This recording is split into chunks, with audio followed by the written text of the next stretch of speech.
Hi students, welcome to yet another session of my class. Today we are going to study a new poem, The Death of the Bird by A.D. Hope. Let us discuss something about poet A.D. Hope. Alec Derwent Hope. His full name is Alec Derwent Hope, A.D. Hope, Alec Derwent Hope. His life period was from 1907 to 2001. And he was a poet, critic, satirist, and an academic, and he was born in New South Wales. He was educated at the universities of Sydney and Oxford. That means he got graduation or post graduation from the universities of Sydney and Oxford. He was professor of English at the Australian National University.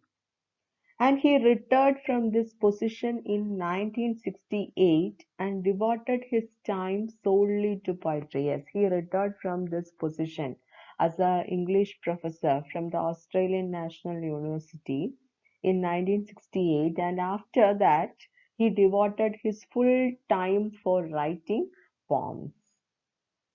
Hope had a penchant for traditional verse poems. Yes, that means he had a strong interest for traditional verse poetic forms and did not care for modern and postmodern trends in poetry. That he did not interest in the modern and postmodern trends in poetry. He was strongly influenced by the poetic forms of traditional verse. And his poetic career is characterized by clarity of language and a distinct poetic vision, etc. That is, his language was very clear, and his distinct poetic vision, it was very appreciable. His profound use of iambic quatrains give a traditional touch to his poems. Yes, in most of his poems, he used iambic quatrains. So the profound use of iambic quatrains that give a traditional touch to his poems. He is looked upon as a writer of erotic poems and also as a satirist, mocking technology and the absurdity of modern life. So he was famous for erotic poems. Erotic poems in that sense means that is poems which arouse desires or sensual pleasures, something like that. So such types of poems he wrote during his lifetime. He is looked upon as a writer of erotic poems and also as a satirist. Along with this erotic poems, he also wrote satirical poems mocking technology and the absurdity of modern life. That means he did not interest in the modern and postmodern trends. So he mocked the technology and absurdity of modern life. An exploration of nature and a blend of myth and legend are characteristic features of his poems. I already told you he was highly influenced by traditional verse forms. So, an exploration of nature and a blend of myth and legend. It's a combination of, or the mixing up of that myth and legend are the characteristic features of his poems. His first collection of poems, The Wandering Islands, it is important. His first collection of poems titled The Wandering Islands, it was 1955 publication, established his reputation as the leading Australian poet of his time. Yes, this The Wandering Island, it established his reputation as a leading Australian poet. Then Poems, its publication was 1960. Then Collected Poems is 1930 to 1965. It is the written period, and 1966 it was published by 1966. Then New Poems, another collection, published in 1969. Then A Late Picking, another collection. It is 1975 publication. And a Book of Answers. It is 1978 collection, are some of his noteworthy works. Once again, I repeat, poems, collected poems, new poems, then a late picking and a book of answers are some of his noteworthy works. I think all of you understand about our poet Alec Derwent Hope. That is the full form of A.D. Maybe a 1 mark question, 1 mark question may be asked. What is the full form of A.D.? A.D. Hope, Alec Derwent Hope. He was an Australian poet, right? Yes. Then, what is this poem about? The death of the bird. Yes, from the title itself, we can understand it's something related with the concept of death. The death of the bird.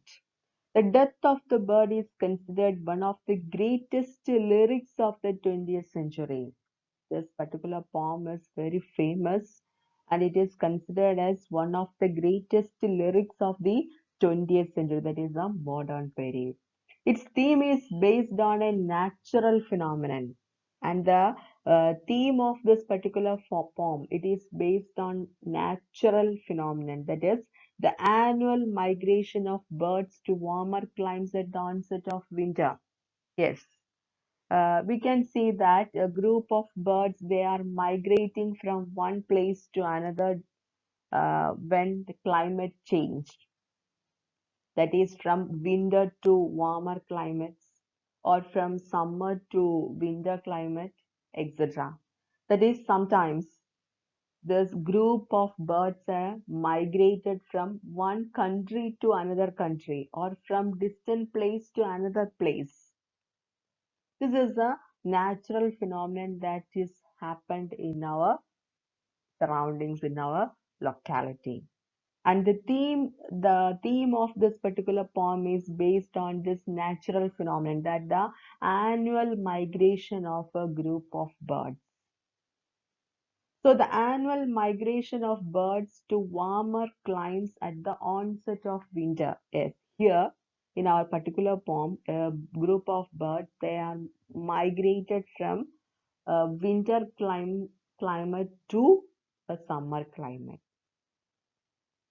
The poet makes use of the metaphorical journey or the last migration of the bird to highlight the central image of the poem, namely death. Here in this particular poem, here poet makes use of the metaphorical journey. So this migration from one place to a distant place, so it is that journey here is considered as a metaphorical journey. Metaphorical in the journey here in this particular poem, it is the last migration of the bird to highlight the central image of the poem, namely death. That is, in our life itself is a journey from birth to death. Am I right? Yes, it is also a journey from birth to death.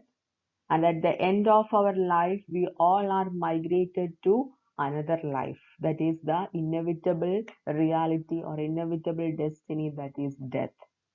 That is the concept here he described with the help of the annual migration of the bird here. Last migration of the bird to highlight the central image of the poem, namely death. From the title itself, the death of the bird. He presents death as the inevitable condition of existence. We can't escape from this reality. It is the inevitable part of life.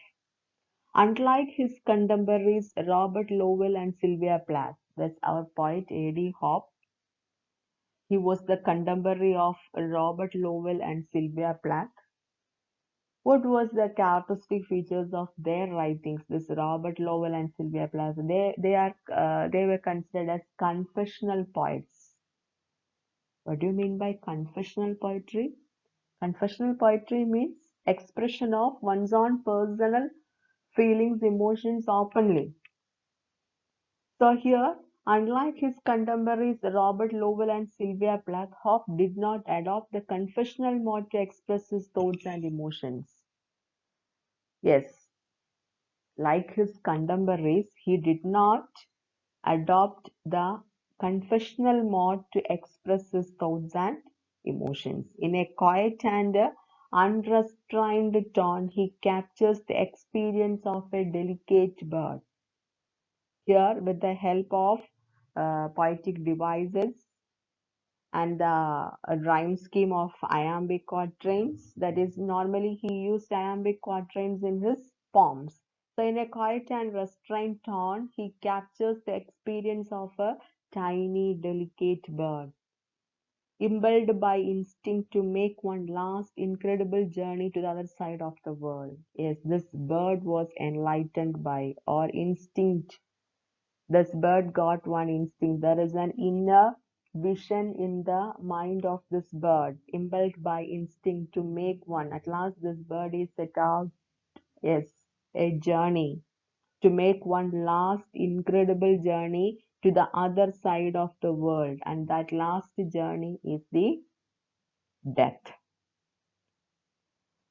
Memories, that is, the memories, both personal and collective memories, drive the bird on its migration to distant exotic lands. Yes, every year these group of birds, they were migrated from their homeland to distant place, and that distant place was also their homeland because every year they continued this process of migration. But now, at the end of their life, this journey is the last migration, and during that process, this bird, yes, remembers all the things that happened during its lifetime. That is, memories, both personal and collective memories, drive the bird on its migration to distant exotic lands.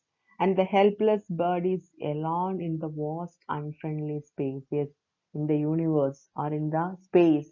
This tiny little delicate bird is alone in the vast unfriendly space, estranged from the swarm of companion birds. It is, yes,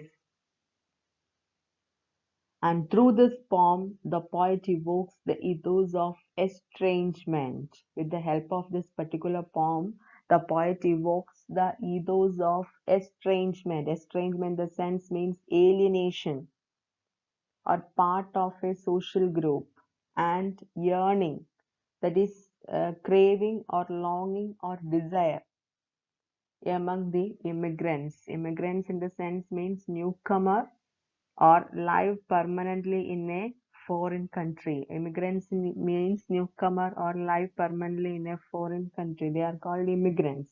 So, through this poem, the poet evokes the estrangement and yearning. Yearning in the sense craving or longing or desire among the immigrants in Australia. That is, that ethos of alienation and longing for one's own homeland.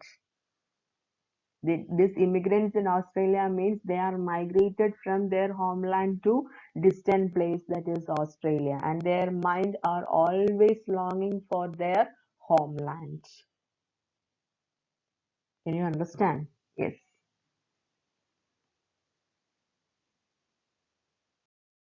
And when they visit their homeland, the immigrants find that they no longer fully belong there. That is the problem of diasporic literature. So when they visit their homeland, yes, they were migrated from their homeland to distant place. And at that time, their mind were longing for their homeland. And when they visit their homeland, the immigrants find that they no longer fully belong there. They are never fully at home in either place.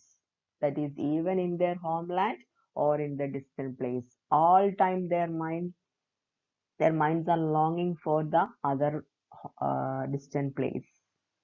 When they visit their homeland, these immigrants find that they no longer fully belong there. At that time, their mind is longing for that place.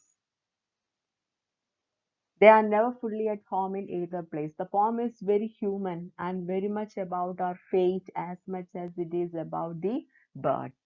Here, the poet is compared the fate of the bird with the humanity.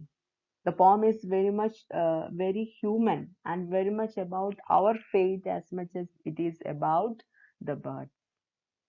And moreover, the poem is structured in elegiac quatrains of iambic pentameter. Elegiac quatrains of iambic pentameter with alternating rhymes. That was the rhyme scheme of this particular poem. elegiac quatrains of iambic. That is the tone of the poem. We can say that it may be an elegiac tone, because it is the death of the bird, and we can equate that reality with humanity. So the poem is structured in elegiac quatrains of iambic pentameter with alternating rhymes. The use of feminine rhyme in the first and third lines reinforces the pathos and grief that Hope conveys through the poem. With the help of that particular rhyme scheme, or the use of feminine rhyme in the first and third lines, it reinforces that grief and pathos that our poet Hope conveys through the poem. So simply we can say that this poem is about death, which has a very dark tone, which addresses how everyone is going to die. Social standing and material things doesn't matter, as all human beings will, yes, will meet the same reality in their life. I think all of you understand this session. That is the introductory part of our poem, The Death of the Bird. There is a homework for you. The homework is write a note on uh, Alec Derwent Hope, that is A.D.HOPE, and about the background of the poem. Write your homework and send back to me. Thank you. Have a nice day. See you again.